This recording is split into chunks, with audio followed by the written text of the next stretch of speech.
दोस्तों, आज की इस वीडियो में मैं आपको एक बहुत ही ज़रूरी जानकारी देने वाला हूं कि मौत, मृत्यु और निधन में क्या फ़र्क होता है।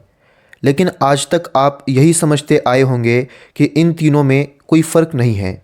मैं भी मानता हूं कि इन तीनों में कोई भी फ़र्क नहीं है, लेकिन जब इस्तेमाल करने की बारी आती है, यूज़ करने की बारी आती है, तो हम अलग अलग जगहों पर अलग अलग शब्दों का इस्तेमाल करते हैं। इसमें कुछ छोटे छोटे फ़र्क है, लेकिन अगर तीनों को मिलाकर देखा जाए तो कुछ खास फ़र्क नहीं है। क्योंकि अगर हम इन तीनों को मिलाकर इसका मतलब निकालेंगे तो इसका मतलब क्या होगा? एक ही होगा कि किसी व्यक्ति का मर जाना। अगर हम कहेंगे कि किसी व्यक्ति की मौत हो गई, इसका मतलब वो मर गया। अगर हम कहेंगे किसी व्यक्ति की मृत्यु हो गई, इसका मतलब वो व्यक्ति मर गया। अगर हम कहेंगे किसी व्यक्ति का निधन हो गया, इसका मतलब वो व्यक्ति मर गया। लेकिन इसमें डिफरेंस है, फ़र्क है जब हम इसे इस्तेमाल करेंगे।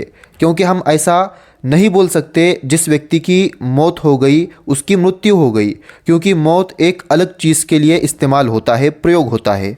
तो सबसे पहले हम ये जानते हैं कि मौत, मृत्यु और निधन में क्या फ़र्क है। देखिए, अगर किसी व्यक्ति की आकस्मिक घटना की वजह से जान चली गई है तो हम कहेंगे उस इंसान की मौत हो गई है।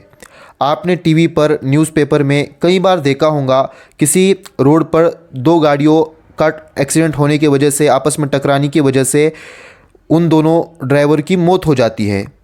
वहाँ पर आपको मृत्यु लिखा नहीं मिलेगा, यानी वहाँ पर आपको मौत लिखा मिलेगा, क्योंकि किसी को पता नहीं था वो मरने वाले हैं।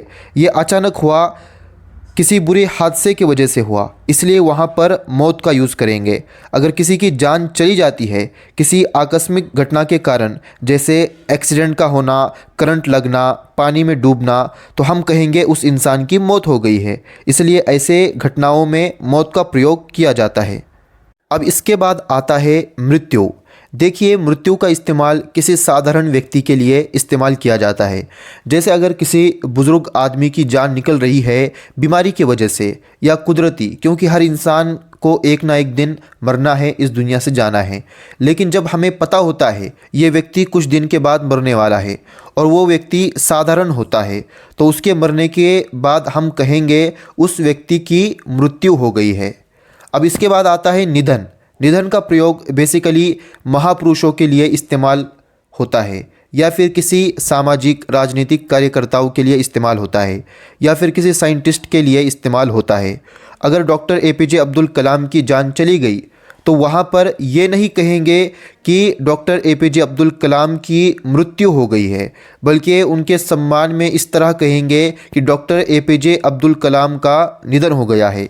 क्योंकि ये एक बहुत ही अच्छे व्यक्ति थे, देश के राष्ट्रपति थे, मिसाइल मैन थे, देश के विकास में उनका बहुत बड़ा योगदान था। इसलिए यहाँ पर हम निधन का प्रयोग करेंगे। तो अब आपको अच्छे से समझ में आ गया होगा कि निधन का प्रयोग कहाँ होता है, मृत्यु का प्रयोग कहाँ होता है और मौत का प्रयोग कहाँ होता है। इन तीनों में फ़र्क होता है। जब हम इसे इस्तेमाल करेंगे तो अलग अलग जगहों पर अलग अलग इस्तेमाल करेंगे। तो मुझे उम्मीद है आज के इस वीडियो से आपको अच्छे से ये समझ में आ गया होगा कि इन तीनों में क्या फ़र्क होता है। आज की जानकारी आपको काफ़ी अच्छी लगी होंगी। इस वीडियो को लाइक करें, अगर आप नए हैं तो चैनल पर तो सब्सक्राइब करें और इसे ज़्यादा से ज़्यादा शेयर करें।